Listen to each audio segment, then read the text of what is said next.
The morning scene at the royal palace was a magnificent sight, with the golden sunlight highlighting the grand beauty of its gates and intricate royal emblems, portraying a long and proud history. The ground beneath was firm and clean, with sturdy stone columns adorned with exquisite patterns and details. The atmosphere was peaceful and serene, with the sound of a gentle breeze blending with the distant songs of birds echoing through the tranquil space. It was a place reserved for those who respect the traditions and values of a great dynasty. However, at that moment, a sight completely contrasting the solemnity of the royal palace began to unfold. Frank Lawson, an 82-year-old disabled veteran, sat silently in his wheelchair at the gates, where the sunlight hurriedly reflected off the medals pinned to his chest. He was not seeking attention, but was there to receive recognition for his long years of sacrifice in the military. His medals were not just symbols of victory, but quiet proof of his sacrifices. Yet, what Frank did not expect was that today, the respect he had longed for his entire life would be tested by those he could never have imagined. As the silence was suddenly shattered by the loud rumble of engines from afar, he began to sense something was wrong. The sound grew louder, and a group of people, with their motorcycles roaring, started to approach. True to his instincts, the peacefulness would soon be invaded. The initial sounds were soft but quickly became more deafening. It was the sound of motorcycle engines echoing through the stillness of the palace grounds. These sudden noises broke the quiet of the morning, signaling the intrusion of chaos. The group of bikers appeared from the end of the road, their motorcycles lined up, passing under the ancient trees and along the palace walls. The shiny bikes, worn leather jackets, and emblazoned vests formed an intimidating and unfriendly image. The gang leader, Jack, stood out the most. A tall man with a shaved head, piercing eyes, and a permanent mocking grin. His gaze swept over the palace gates, then stopped at Frank. The sneer in his eyes was impossible to hide. "Look at this old man, probably about to tell some story to the kids," Jack shouted, his voice echoing across the area. His gang burst into loud laughter, adding to the tension in the air. The bikers stopped just outside the palace gates, their motorcycles letting out a long screech before going silent. Their heavy boots hit the ground hard, making a thundering sound that drowned out all other noises. One of the bikers, Blake, walked up to Jack and pointed at Frank. "Look at this guy. Must be waiting to be honored for living this long, huh?" The group laughed even louder. But at that moment, an unexpected silence filled the air when Frank, still sitting in his wheelchair, showed no sign of flinching. Despite their mocking words and challenging attitudes, Frank remained remarkably composed. In the face of rudeness, he didn't react with anger, just silently gazed forward. Another biker, Blake, stepped even closer, his face almost right in front of Frank's. "Hey old man, what's with these medals? Did they give these to you just for living so long?" he mocked. The bikers laughed even more, thinking no one could stop them from enjoying this moment. They thought that someone like Frank, old and sitting in a wheelchair, would have no other choice but to silently endure their mockery. But Frank was not what they thought. An intense feeling hung in the air. Though insulted, Frank didn't rush to retaliate. He knew, from his years in the military, that patience and composure were essential in dealing with situations like this. People like these bikers only needed a provocation to start throwing insults, but Frank had no intention of falling into that trap. Finally, Frank spoke, his voice low but full of confidence, unwavering. "You don't understand. These medals aren't for me to brag about. They represent sacrifices that I and my comrades made. What you don't see are the months of fighting, the losses, and the sacrifices we endured." At that moment, Jack began to feel annoyed. He couldn't believe an old man could remain so calm. "So what do you think of our mockery?" Jack sneered, stepping closer. "What sacrifices? What comrades? All you've got are these shiny medals and a wheelchair. What can you do?" Frank didn't answer immediately. He looked straight into Jack's eyes, his gaze sharp and unwavering. "I don't need to do anything. I just need to sit here and let you realize that respect isn't something you can mock. Real strength isn't about tearing others down.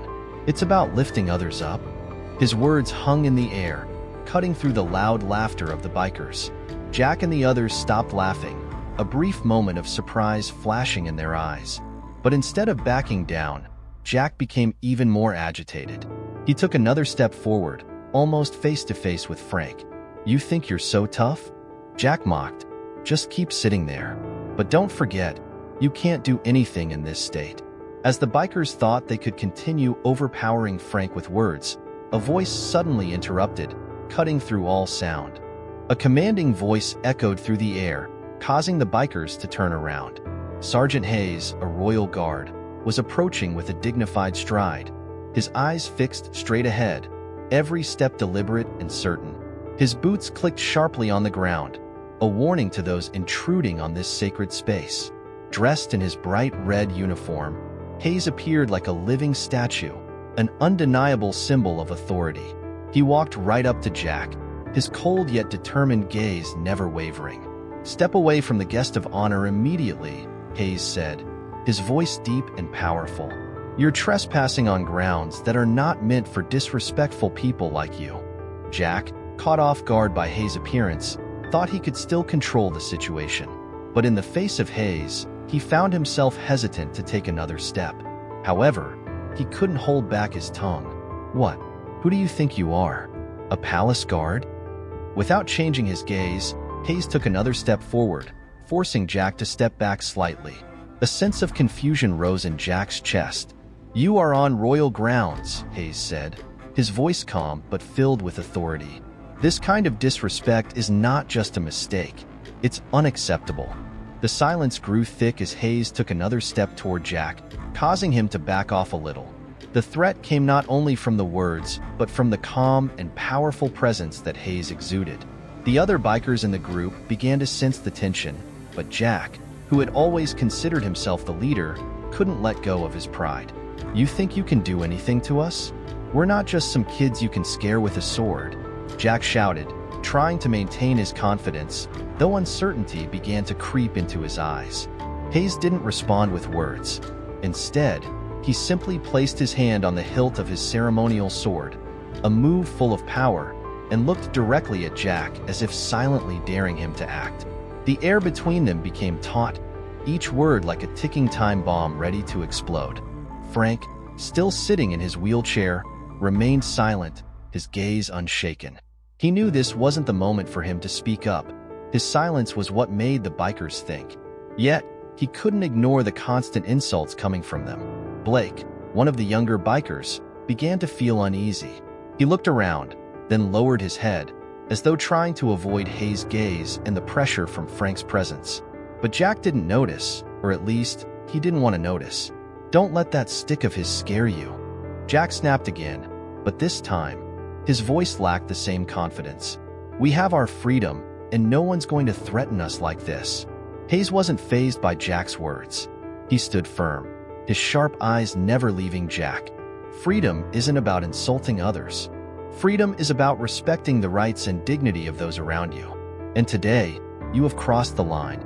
At this point, the other bikers in the group began to realize that things weren't as simple as they thought. They had gone too far, and no words could undo the damage they had already done. Blake turned to Jack, then looked at the others. The worry was clear in his eyes. "Hey, maybe we should just go. I'm not feeling good about this anymore." Jack glared at Blake, his defiant attitude returning. But when he saw the unease in the eyes of his gang, he began to feel a strange discomfort. He glanced at Hayes and then back at Frank, and a flicker of doubt crossed his eyes. Frank's calm, yet unwavering gaze now seemed to challenge Jack and the group of bikers. But as the bikers saw Hayes' imposing presence, they began to face a truth they hadn't wanted to confront: that their words and actions were not only disrespectful but could also lead to serious consequences. A voice came from the back of the group, this time from Mason, the quietest member who had always followed Jack. "I think we've gone too far," Mason said softly, but loud enough for everyone to hear. Jack shot Mason a look of frustration, but soon his eyes began to grow dull. Although he didn't want to admit it, Mason's words hit him like a splash of cold water. He started to feel embarrassed, an unfamiliar feeling, fear, rising in his chest. Blake, no longer able to stand firm, looked at Frank and Hayes, then muttered, "All right, let's just go." I don't want to get involved in this anymore. But Jack still wouldn't give up. He still wanted to assert himself. No, we're not going anywhere. This is a public space. We have the right to be here, Jack yelled. But as soon as those words left his mouth, he felt an unease wash over him. He realized that this challenge wasn't as simple as the previous confrontations. Frank, though silent, sent a powerful message with his eyes.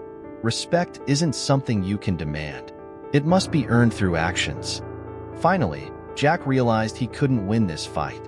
He looked at his fellow bikers, then back at Hayes, almost silently begging for forgiveness. But Hayes stood firm, his gaze never leaving the group of bikers. With silence prevailing, Jack spoke quietly, almost inaudible. "All right, let's go." The bikers didn't argue. They understood that Hayes' firm resolve had ended all resistance. As the group of bikers turned to walk back to their motorcycles, the atmosphere seemed to ease up slightly. No one said anything more, but in their hearts, they all sensed a change. Frank, though not saying a word, had made them think. His words, filled with patience and wisdom, made them realize that respect was not something you could demand, but something you had to earn. As the bikers left, silence lingered in the air. The eyes from the palace looked at them with disappointment. But there was no mockery or sneering, just a heavy silence from those who had witnessed a pivotal moment. As the sounds of the motorcycles faded behind the palace gates, the stillness returned to the space. Frank, sitting in his wheelchair, quietly turned, his eyes showing no bitterness, just a deep belief that sometimes, a single well-timed word and a proper show of respect is enough to change a person. The bikers' actions, from their disrespect to their eventual realization and change, were clear proof that we can always learn, change, and set an example for the next generation. As they left the palace, there were no more mocking laughs or boastful strides. Instead, there was a quiet atmosphere, a newfound respect that they had slowly begun to understand. And that was the greatest lesson Frank, despite his age, could impart to them, that respect is not something you can demand. It is something you must earn through your own actions. In a world where arrogance and self-importance sometimes prevail, this story reminds us that sincere respect will always triumph. What do you think of this story? Have you ever faced a situation like Frank's? How can we change to become more respectful in our everyday lives? Leave your thoughts in the comments below. Don't forget to like and share this story if you find it meaningful, and subscribe to Heartfelt Moments 85 to continue following other inspiring and heartfelt stories.